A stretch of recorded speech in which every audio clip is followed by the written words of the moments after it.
আল্লাহ তাআলা বলেন ইন্নাল্লাহা ইয়া'মুরুকুম আন তু'আদ্দুল আমানাতি ইলা আহলিহা। হযরত মুফতি শফি রাহমাতুল্লাহ আলাইহি বলেন কোরআনের দুইটা আয়াত ভোটের ওয়াজ।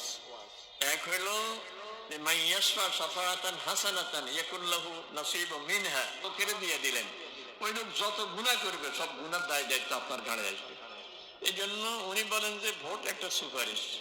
এটা আমি সুপারিশ করলাম যে ওস্তাদ বললেন যে ভোট একটি সুপারিশ, এছাড়াও আরও মিনিং আছে, যেমন সাপোর্ট, তারপরে রিপ্রেজেন্ট, ডেলিগেট, চয়েস করা, সিলেক্ট বা ইলেক্ট করা।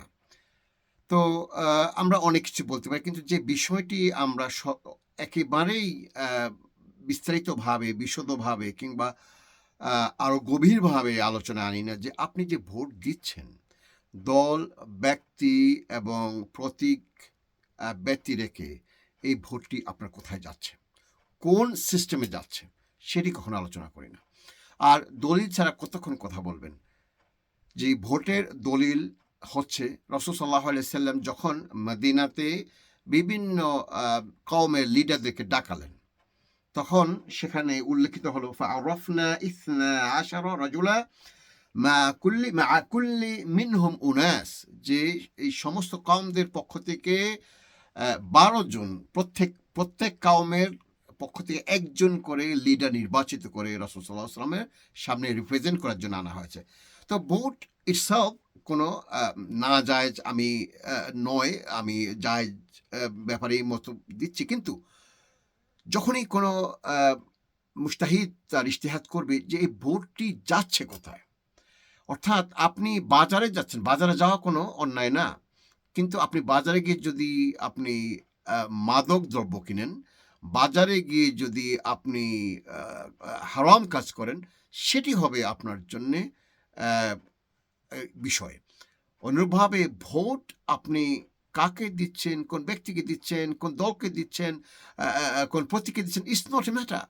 আপনার এই ভোটটি কোন সিস্টেমকে আপনার সুসংগত করছে, প্রতিষ্ঠিত করছে, এবং সেটা হচ্ছে ডেমোক্রেসির মাধ্যমে। এক কথায় হচ্ছে ওয়েস্টার্ন কুফর সিস্টেমে আপনার এই ভোট চলে যাচ্ছে। আমি বিষয় সেটি আলোচনা করছি না। আমানা শব্দটি ওস্তাদ বলেছেন, সেটি নিয়ে আমি দিয়ে কথা বলবো। আল্লাহ তাআলা বলতেছেন আমানত, যে আমানত যোগ্য, যে লোক যোগ্য জায়গায় তুমি দিয়ে দাও। এখন আসি আমানত যোগ্য পাত্রে প্লেস করা বা দেয়া, সেই বিষয় নিয়ে। যে আয়াতে করিমা উনি উল্লেখ করেছেন, সে আয়াতে করিমার যে আসবাবুন নুজুল, সেখানে বলা হয়েছে, অবভিয়াসলি আয়াতটি ওস্তাদ উল্লেখ করেছেন, ইন্নাল্লাহা ইয়া'মুরুকুম আন তুআদ্দুল আমানাতি ইলা আহলিহা ওয়া ইযা হাকামতুম বাইনান নাস আন তাহকুমু বিল আদল ইন্নাল্লাহা কানা সামিআন বাসীরা।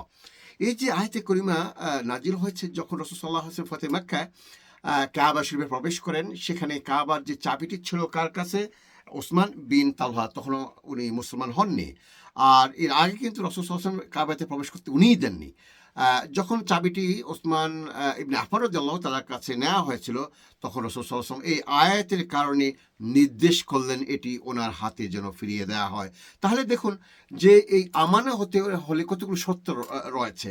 এক নম্বর হচ্ছে এটি আগে থেকেই গচ্ছিত হতে হবে এবং দুই পক্ষের অ্যাগ্রিমেন্ট থাকতে হবে। যেমন ধরুন আপনি আমাকে বললেন যে আমি এই কাজটি করে ফেলেছি বা আমি দেখে ফেলেছি, দেখুন আমার মান সম্মান নষ্ট হবে, আপনি দয়া করে এটি কারো কাছে প্রকাশ করবেন না। আর আমি বললাম যে না, আপনার মান সম্মান রক্ষার্থে আমি কথা দিলাম এটি প্রকাশ করব না। কিছু টাকা আপনাকে আমি দিয়ে বললাম যে এই টাকাগুলো আপনার কাছে জমা থাকলো, আমার কথা ছাড়া, আর আমি যাকে নমিনেট করি তাকে ছাড়া কাকে আপনি এই টাকাগুলো দিতে পারবেন না। এই যে দুই পক্ষের অফার অ্যান্ড অ্যাকসেপ্টেন্স, এটি না ছাড়া কখনো আমানা আসলে শরীয়তগতভাবে হওয়ার কথা নয়।